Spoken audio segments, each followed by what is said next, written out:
নিশ্চয়ই এই তথ্যগুলো আপনারা জানেন যে আগে কোনো মাহফিল করতে গেলে থানা থেকে পারমিশন নিতে হতো।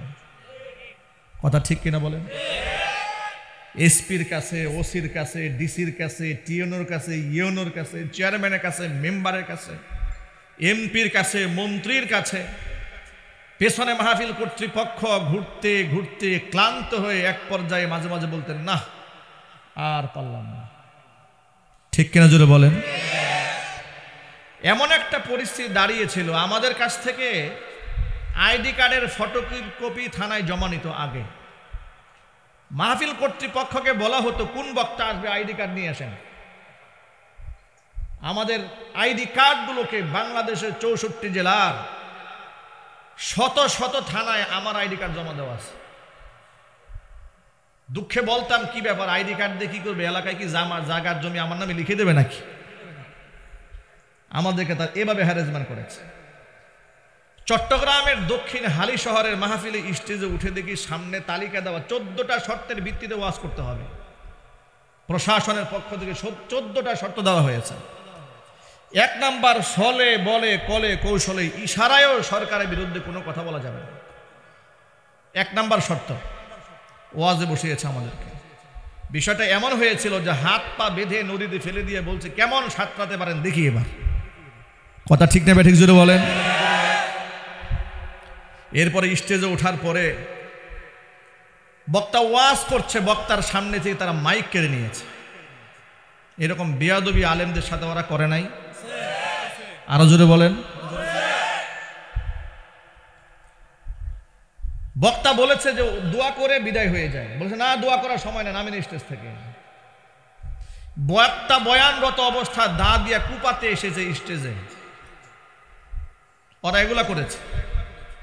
আমাকেই 2018 সালে মাহফিল মঞ্চ থেকে ধরে নিয়ে মামলা দিয়েছে। আমার পকেটে 16টা ককটেল বোমা পাওয়া গেছে। সেই মামলা আমি 22 দিন কারাবরণ করেছি।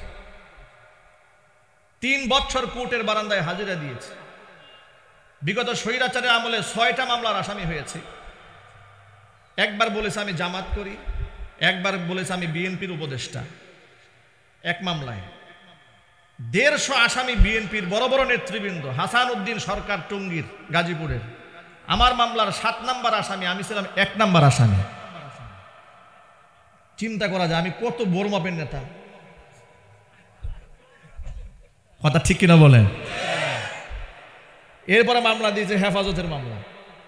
মানে আমাদেরকে দমানোর জন্য যখন জামাত বলা দরকার জামাত বানিয়েছে, যখন বিএনপি বানানো দরকার বিএনপি বানিয়েছে, যখন হেফাজত বানানো দরকার বানিয়েছে। মানে যে কোনো মূল্যে আমাদের কণ্ঠকে ঠিক টুটিটাকে চেপে ধরে আল্লাহর কোরআনের দাওয়াতের মিশনকে তারা ব্যাহত করার প্রচেষ্টা চালিয়েছে। ওরা ব্যর্থ হয়েছে। নির্লজ্জ পতন হয়েছে পৃথিবীর ইতিহাসে। এমন নির্লজ্জ পতন কোনো কাফের বেদিনেরও হয় নাই, যে নির্লজ্জ পতন স্বৈরাচারী হাসিনা এবং ওদের সাঙ্গপাঙ্গদের হয়েছে। ওরা আল্লাহর কোরআনের সাথে বিয়াদবি করেছে। ওরা আলেম ওলামাদেরকে জঙ্গিবাদ বলেছে। ওরা কাফেরদেরকে মাথায় তুলে নেচেছে, আলেমদেরকে রাষ্ট্রের শত্রু বানিয়ে রেখেছে। কথা ঠিক না ঠিক জোরে বলে? আল্লাহ পাক এদের পতন ঘটিয়ে নতুন একটা বাংলাদেশ আমাদের দিয়েছেন। স্বাধীনভাবে কথা বলার সুযোগ পেয়েছি। আল্লাহ পাকের দরবারে আমাদের শুকরিয়া আদায় করার দরকার আছে না নাই? এখন আমরা হৃদয় নিংড়ানো সবটুকুর মোহাব্বত ভালোবাসা উজাড় করে শ্রদ্ধা জড়িত কণ্ঠে মহান মনিবের শেখানো ভাষায় চিৎকার দিয়ে পুরুষোচিত কণ্ঠে সকলে মিলে একযোগে বলছি আলহামদুলিল্লাহ। রব্বানা লাকাল হামদ হামদান কাসীরা তাইয়িবান মুবারাকান ফীহি ইয়া রাব্বি লাকাল হামদু কামা ইয়ানবাগি লিজালালি ওয়াজহিকা ওয়া আযীমি সুলতানিকা। আল্লাহ রাব্বুল আলামিন আজকের সম্মেলনকে কবুল করুন। আম্বারিয়া দারুল উলুম মহিলা মাদ্রাসা ও এতিমখানাকে আল্লাহ তাআলা কিয়ামত পর্যন্ত কবুল করুন। মাদ্রাসার সকল হাজাত আল্লাহ তাআলা তার গায়বে খাজানা থেকে মিটিয়ে দিন। অক্লান্ত পরিশ্রম করে এই জান্নাতের বাগান যারা সাজিয়েছেন, দূরদারাজ থেকে শোনার জন্য যারা এসেছেন, আজকের মাহফিলের ওসিলা করে আল্লাহ তাআলা সকলকে মাফ করে দেন। অত্র এলাকার সমস্ত মুমিন মুসলমানের কবরে আযাবকে আল্লাহ তাআলা কিয়ামত পর্যন্ত বন্ধ করে দেন। কাল হাসরের কঠিন ময়দানে আজকের এই আয়োজন আল্লাহ তাআলা আমাদের সকলের নাজাতের জারিয়া হিসেবে কবুল করেন। বন্ধুগণ, কোরআন সুন্নাহর দিক নির্দেশনা মানলে মানুষের মধ্যে মনুষ্যত্ব বোধ তৈরি হয়, মানুষের মধ্যে মানবিকতা তৈরি হয়, পাশবিকতা দূরীভূত হয়, মানুষ আত্মসংযমী হয়, মানুষ আত্মনির্ভরশীল হয়, মানুষ আল্লাহর উপর তাওয়াক্কুল করতে শেখে, সে দুঃখেও হাসতে জানে, কষ্টেও সে সবর করে আল্লাহ পাকের নিয়ামত প্রাপ্ত হতে জানে, যদি বান্দা তাওয়াক্কুল থাকে মহান রবের উপর। নবী করিম সাল্লাল্লাহু আলাইহি সাল্লাম বলেছেন, আজাবাল লি আমরিল মুমিন ইন্না আমরাহু লাহু কুল্লাহু খাইর। ইমানদারের বিষয়টা বড় আশ্চর্যজনক ব্যাপার। ইমানদারের সবকিছুই তার জন্য কল্যাণ। ইমানদারের জীবনে অকল্যাণ বলতে কিছুই নাই। নবীজি সাল্লাল্লাহু আলাইহি সাল্লাম নিজেই বলছেন, অবাক বিষয় হলো ইমানদারদের জীবনে অকল্যাণ বলতে কিছুই থাকে না। আজাবান লি আমরিল মুমিন, ইমানদারের ব্যাপারটা বড়ই বিস্ময়কর ব্যাপার। ইন্না আমরাহু লাহু কুল্লাহু খাইরুন, তার প্রত্যেকটা জিনিস কল্যাণ এভাবে হয়, ইন আসাবাতুহু দাররাউ সাবারা ওয়া ইন আসাবাতুহু সাররাউ শাকারা। নবীজি সাল্লাল্লাহু আলাইহি সাল্লাম বলেছেন, যদি জীবনে বিপদ আসে, মুসিবত যদি আসে, তাহলে সে সাবারা, ধৈর্য ধারণ করে, ফাকানা খায়রাল্লাহ, এটা তার জন্য কল্যাণ করে হয়ে যায়।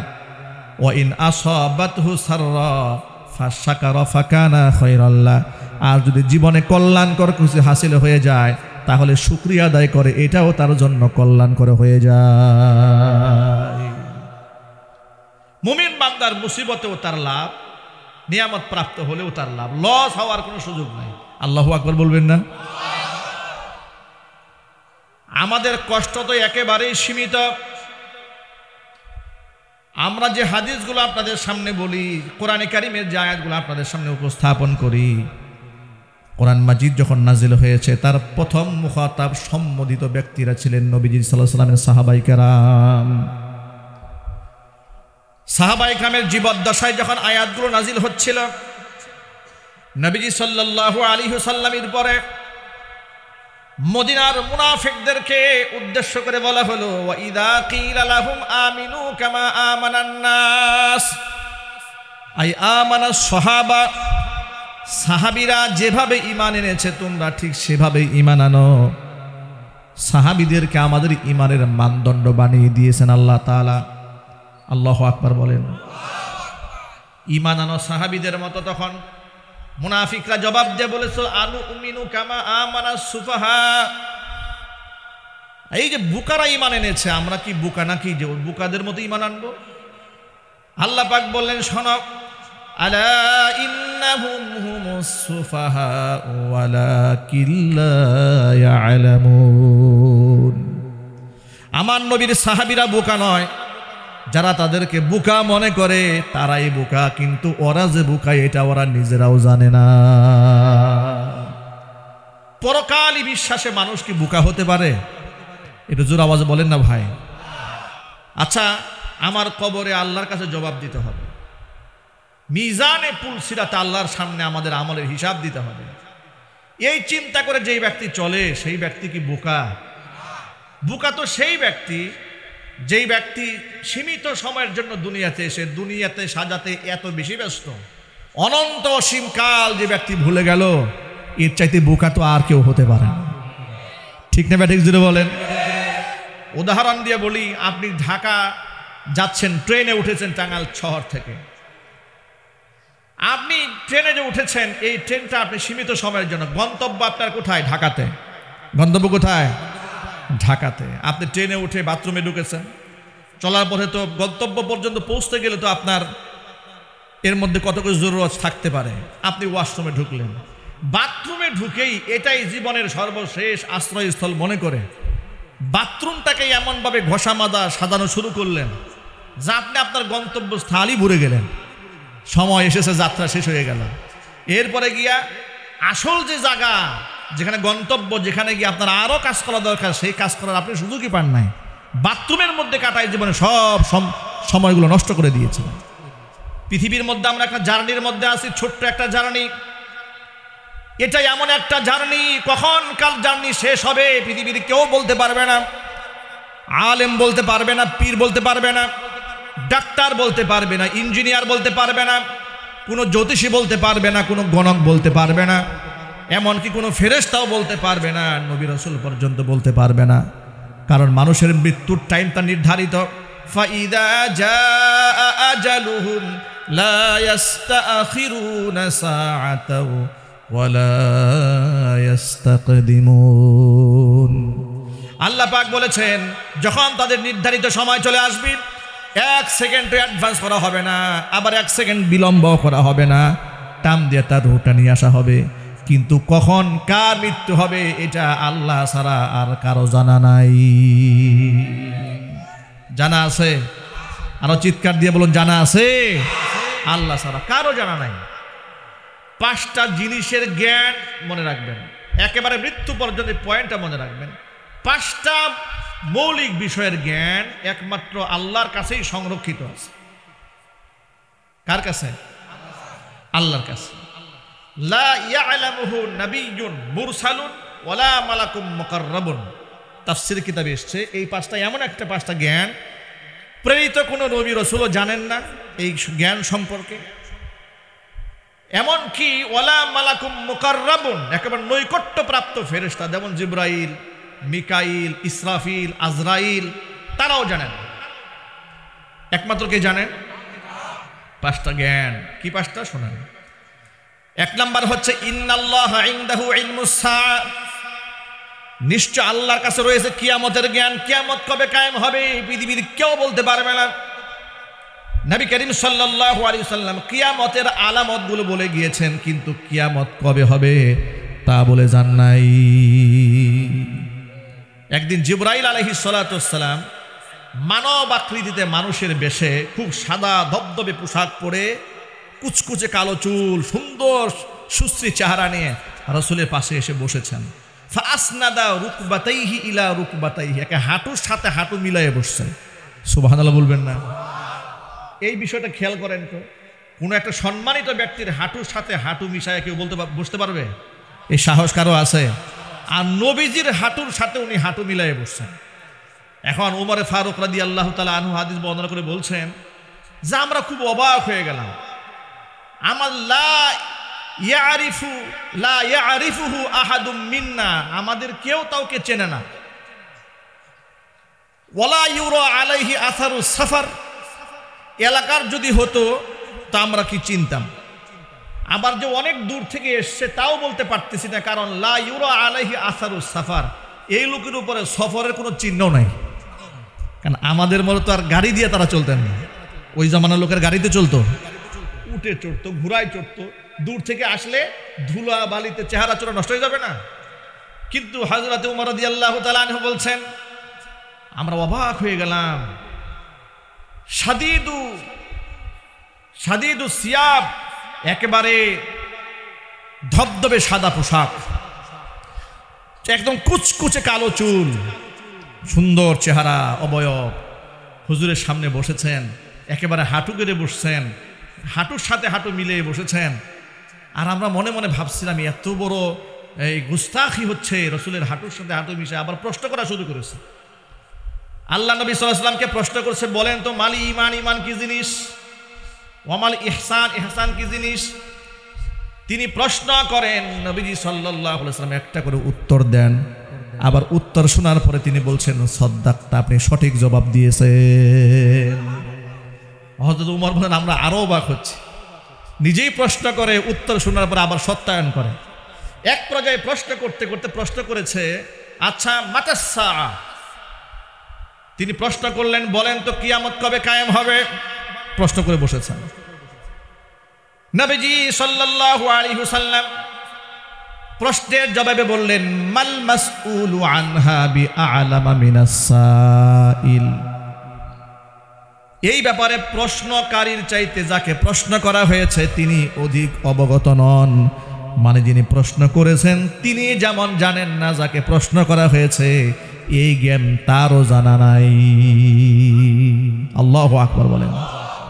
তখন জিবরাইল আলাইহিস সালাতু ওয়াস সালাম মানবাকৃতি এসে তাকে প্রশ্ন করলেন, তাহলে কিছু আলামত বলেন।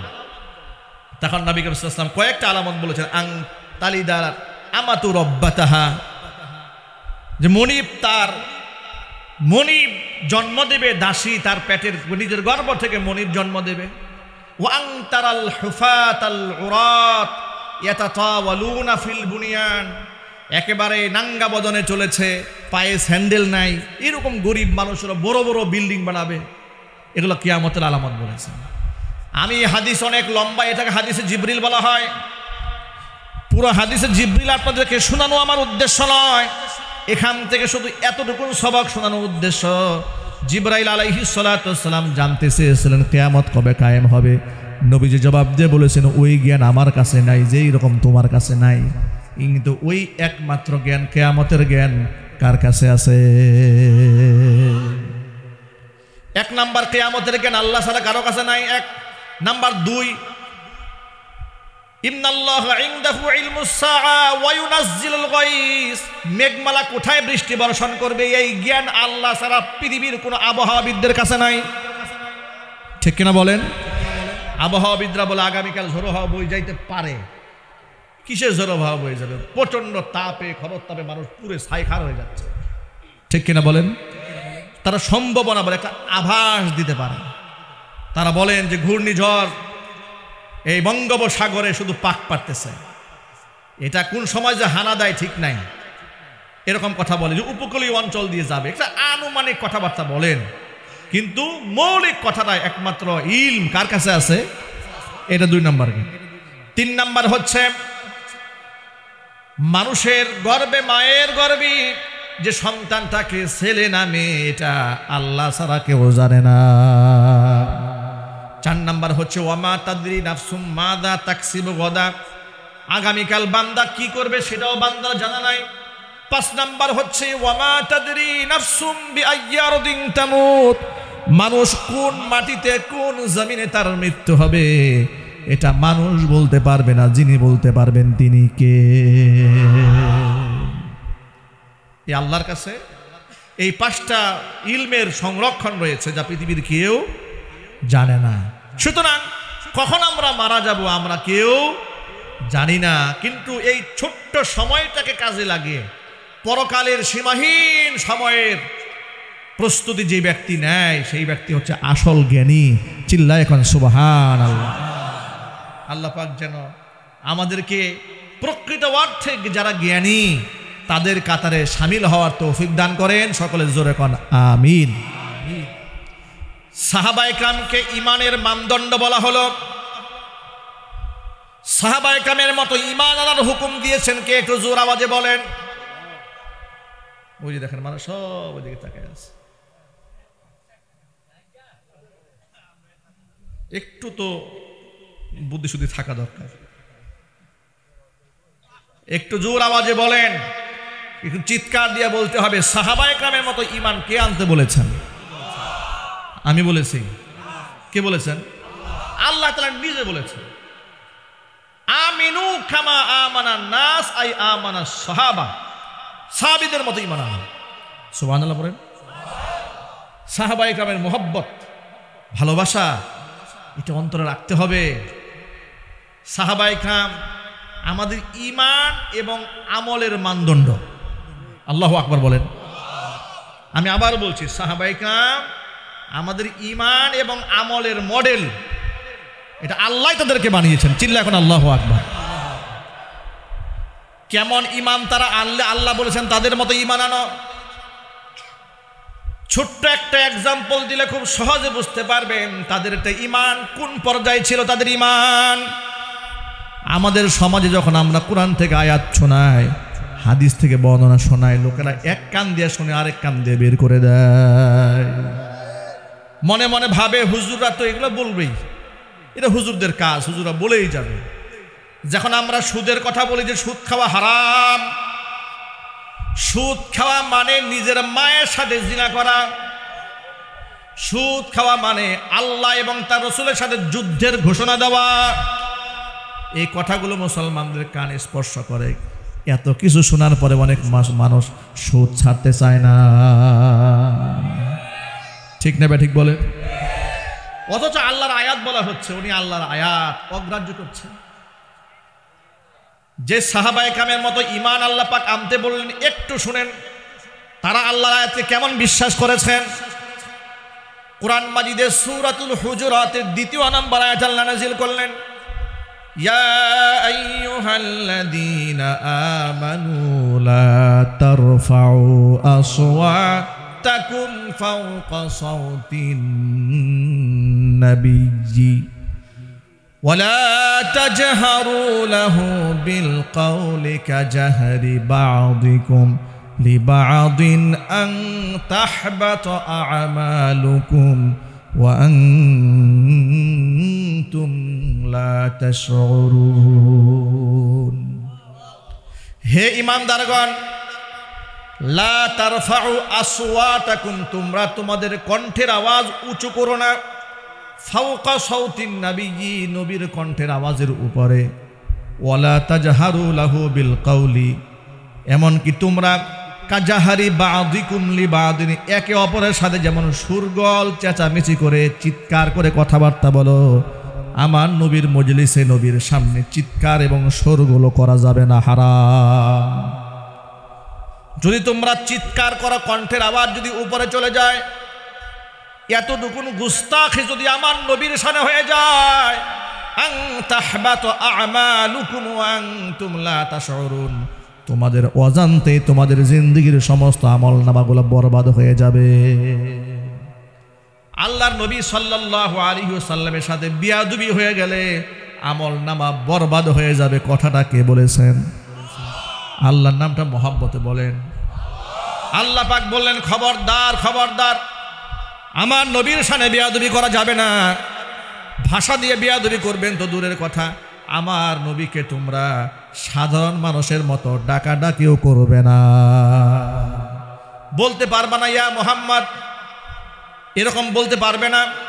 বলতে হবে ইয়া নবী আল্লাহ, ইয়া হাবিব আল্লাহ, ইয়া রাহমাতাল লিল আলামিন, ইয়া ইমাম আল মুরসালিন। আল্লাহু আকবার বলেন। এইভাবে মোহাব্বতের সাথে সম্বোধন করবে। খবরদার, সাধারণ মানুষের মতো ডাক দেওয়া যাবে না। সূরা নূরের একেবারে শেষ প্রান্তে আল্লাহ আয়াত নাজিল করে ঘোষণা দিয়েছেন, খবরদার, লা তাজআলু দুআ আর রাসূলি বাইনাকুম কাদুআই বা'দিকুম বা'দা, সাধারণ মানুষের মতো ডাকাডাকি করা যাবে না। আবার আমার নবীর কণ্ঠের আওয়াজের উপর আওয়াজ উঁচু করাবো যাবে না। এই আয়াতটি নাজিল হওয়ার একটা প্রেক্ষাপট আছে, বিভিন্ন তাফসীর কিতাবের মধ্যে এসেছে। এটাকে বলা হয় শানে নুজুল, মানে আয়াত নাজিল হওয়ার প্রেক্ষাপট। কোন প্রেক্ষিতে আল্লাহ তাআলা আয়াতটা নাজিল করলেন শোনেন। একটা বিষয় নিয়ে সাহাবায়ে কেরামের মধ্যে আলোচনা হচ্ছিল। এমন সময় হযরতে আবু বকর সিদ্দিক রাদিয়াল্লাহু তাআলা আনহু এবং ওমর ইবনুল খাত্তাব রাদিয়াল্লাহু তাআলা আনহু, সাহাবীদের মধ্যে সবচেয়ে ছোট সাহাবী নাকি? আপনারা মনে আমার কথা বুঝেন না? আবু বকর এবং ওমর রাদিয়াল্লাহু তাআলা আনহুমা সাহাবীদের মধ্যে সবচেয়ে ছোট সাহাবী, সবচেয়ে কম মর্তবার সাহাবী, সবচেয়ে বেশি মর্তবার সাহাবী। চিৎকার দেখেন আল্লাহু আকবার। আবু বকর সিদ্দিক রাদিয়াল্লাহু তাআলা আনহু সম্পর্কে আল্লাহ নবী বলেছেন, আমি স্বপ্ন যুগে দেখেছি পৃথিবীর সমস্ত নবীদের আমলনামা এক পাল্লায় দেওয়া হলো, এরপর আমি মুহাম্মদ সাল্লাল্লাহু আলাইহি ওয়াসাল্লামের আমলনামা আর এক পাল্লায় দেওয়া হলো। সমস্ত নবীদের আমলনামার ওজন হালকা হয়ে আমি মুহাম্মদ সাল্লাল্লাহু আলাইহি ওয়াসাল্লামের আমলের ওজন নামাটাই ভারী হয়ে গেল। নবীজি সাল্লাল্লাহু আলাইহি ওয়াসাল্লাম বলেছেন, এরপরে দেখলাম পৃথিবীর যত সাধারণ মানুষ আছে সমস্ত মানুষের আমলনামা এক পাল্লায় দেওয়া হয়েছে, আর আবু বকর সিদ্দিক রাদিয়াল্লাহু তাআলা আনহুর আমলনামা আরেক পাল্লায় দেওয়া হয়েছে। দেখলাম দুনিয়ার সমস্ত মানুষের আমলনামার চেয়ে আবু বকরের আমলনামার ওজন বেশি। আর উমর সম্পর্কে, উমর ইবনুল খাত্তাব রাদিয়াল্লাহু তাআলা আনহু সম্পর্কে আল্লাহর নবী সাল্লাল্লাহু আলাইহি ওয়াসাল্লাম বলেছেন, লাউ কানা মিন বাদি নাবিয়্যুন লাকানা উমর নাবিয়্যা, এই পৃথিবীতে আমার পরে যদি কেউ নবী হতো হযরত উমর নবী হয়ে যেতেন। হাদিস শরীফে এসেছে যে রাস্তায় উমর হাঁটে ওই রাস্তায় শয়তানও হাঁটে না। আল্লাহু আকবার বলেন। শয়তান হযরত উমরকে এত ভয় পায়। ওমর ইবনুল খাত্তাব রাদিয়াল্লাহু তাআলা আনহু, হাদিসের ভাষায়, হাদিসের কিতাবে তাদেরকে বলে শাইখাইন বলা হয়। কি বলা হয়? শাইখাইন, মানে দুই শায়েখ, দুই সম্মানিত ব্যক্তি। আবু বকর এবং উমরের ব্যাপারে আয়াত দুটো নাজিল হয়েছে যে রাসূলের সামনে তারা একটা বিষয়ে মুকালামা করছিল। একে অপরের সাথে কথা বলতে গিয়ে কথার ওজনটা একটু ভারী হয়ে গেছে, রাসূল পাক সাল্লাল্লাহু আলাইহি ওয়াসাল্লামের কণ্ঠের আওয়াজটা নিচু হয়ে গেছে। এই শানে আল্লাহ তাআলা আয়াত নাজিল করেন, খবরদার আমার নবীর সামনে এরকম কথা বলা যাবে না। এই আয়াত নাজিল হওয়ার পরে সাহাবায়ে কেরাম এত ভয় পেয়েছেন, বিশেষ করে হযরত আবু বকর সিদ্দিক রাদিয়াল্লাহু তাআলা আনহু, ওমর ইবনুল খাত্তাব রাদিয়াল্লাহু তাআলা আনহু, নবীজি সাল্লাল্লাহু আলাইহি ওয়াসাল্লামের সামনে কথা বলতে গেলে এত ভয়ে ভয়ে কথা বলতেন। তারপর থেকে অনেক আওয়াজ নবীজি ভালো করে শুনতেন না, আবার রিপিট করতে হতো, জিজ্ঞেস করতে হতো আপনি কি বলছেন, আরেকটু জোরে বলেন। সাহাবায়ে কেরাম বলতেন, হে আল্লাহর নবী, আপনার সামনে কথা বলতে ভয় লাগে, যদি আমলনামা বরবাদ হয়ে যায়। এত মোহাব্বত, শুধু মোহাব্বত না, রাসূলকে তারা ভালোবেসেছে জীবনের চাইতে বেশি, সম্মানও করেছে জীবনের চাইতেও বেশি। ঠিক না ব্যাঠিক জোরে বলেন। এই আয়াত নাজিল হওয়ার পরে কি ঘটনা ঘটলো শোনেন। নবীর একজন সাহাবীর নাম হচ্ছে সাদ বিন মুআজ রাদিয়াল্লাহু তাআলা আনহু, আরেকজন নাম হচ্ছে আনসারী একজন সাহাবী। তিনি হঠাৎ করে মসজিদে যাওয়া আসা বন্ধ করে দিলেন। আনসারী সাহাবী মসজিদে যাওয়া আসা বন্ধ করে দিলেন। তার নাম হচ্ছে সাবিত ইবনে কায়েস রাদিয়াল্লাহু তাআলা। তো মসজিদে যাওয়া আসা বন্ধ হয়ে গেছে। নবী করিম সাল্লাল্লাহু আলাইহি সাল্লাম জিজ্ঞেস করলেন, ব্যাপার কি? তাকে আমরা দেখতে পাচ্ছি না, তার কি হয়েছে? তার কোনো অসুবিধা, শারীরিকভাবে অসুস্থ, কি সমস্যা হয়েছে? সাদ বিন মুআজ রাদিয়াল্লাহু তাআলা আনহু বলছে, সাবিত ইবনে কায়েস রাদিয়াল্লাহু তাআলা আনহুর বাড়ি আমি চিনি, আমি একটু খোঁজ খবর নিয়ে আসি। কিন্তু আমি এতটুকু জানি তিনি অসুস্থ নন, কিন্তু মসজিদে কেন আসে না এই তো জানি না। সুবহানাল্লাহ পড়ে। দরদটা ছিল এই পর্যায়ে, কেউ মসজিদে না আসলে খবর নিতেন। সাদ বিন মুআজ চলে গেলেন সাবিত ইবনে কায়েস রাদিয়াল্লাহু তাআলা আনহুর বাড়িতে। যাওয়ার পরে দেখতে পেলেন তিনি ঘরের মধ্যে মাথা নিচু করে বসে আছেন।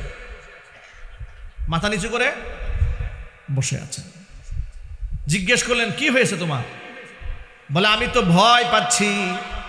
আল্লাহ পাক কোরআন মাজিদে আয়াত নাযিল করেছেন, কণ্ঠের আওয়াজ উঁচু হয়ে গেলে আমলনামা বরবাদ হয়ে যাবে। আমার তো মনে হয় আমি জাহান্নামী হয়ে গেছি। কেন, কি হয়েছে আপনার? আমার কণ্ঠটা এমনি মোটা। ওনার জন্মগতভাবে ওনার কণ্ঠের আওয়াজ কি ছিল? মোটা ছিল, একটু বয়স বড়, লাউডলি কথা বলতেন। তা আমি তো আস্তে কথা বলতেই পারি না। তো বিগত জীবনে যে বিয়াদবিগুলো হয়ে গেছে আমার দ্বারা, আমার তো মনে হয় আমি জাহান্নামে যাব। আমার তো মনে হয় আমি জাহান্নামে চলে যাব। এই জন্য আমি লজ্জায় রাসূলের সামনে যাই না। আল্লাহু আকবার। সাহাবায়ে কেরাম কি সম্মান আল্লাহ রাসূলকে করেছেন। সাদ বিন মুআজ নবীজি সাল্লাল্লাহু আলাইহি ওয়াসাল্লামের কানে গিয়ে আওয়াজ দিয়ে দিলেন, ইয়া রাসূলুল্লাহ, ইয়া হাবিবাল্লাহ, আপনার এই সাহাবী ভয়ে আপনার সামনে আসে না, আমলনামা বরবাদ হয়ে গেছে এই ভয়ে। নবীজি সাল্লাল্লাহু আলাইহি ওয়াসাল্লাম বললেন, তার ঘরে যাও, তারে গিয়া বলো নবীজি সাক্ষী দিয়েছেন তুমি আল্লাহর জান্নাতি। আয়াতের প্রতি সাহাবায়ে কেরামের মোহাব্বত, ভালোবাসা, শ্রদ্ধার গভীরতা কত বেশি ছিল। এই মুসলমানদের কাছে আয়াতের কোনো দাম নাই, কোনো মূল্য নাই, হাদিসের কোনো মূল্য নাই।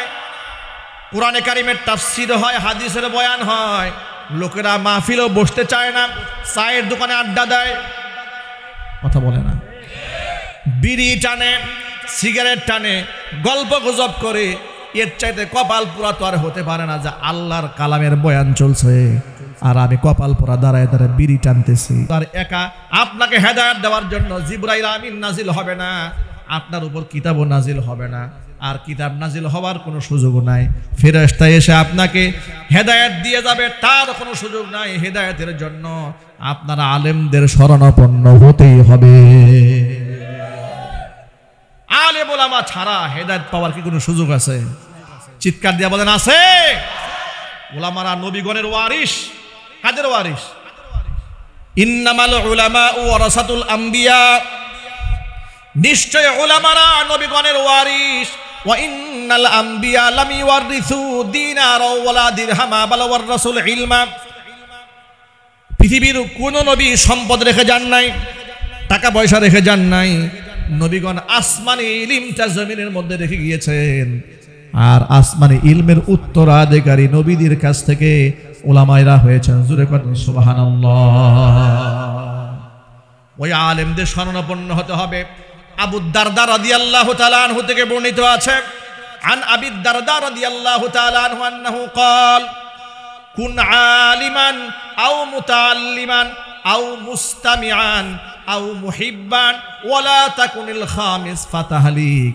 হযরত আবু দারদা রাদিয়াল্লাহু তাআলা আনহু বলেছেন, আলেমদের এত মর্যাদা, এত সম্মান, সম্ভব হলে নিজে আলেম হয়ে যাও, না হয় আলেমের ছাত্র হও, না হয় আলেমের শ্রোতা হও, না হয় আলেমকে দিল থেকে ভালোবাসো। খবরদার আলেম বিদ্বেষী হতে যেও না। 5 নাম্বার হয়েও না, মানে আলেম বিদ্বেষী হয়ে যেও না, তাহলে তুমি ধ্বংস হয়ে যাবে।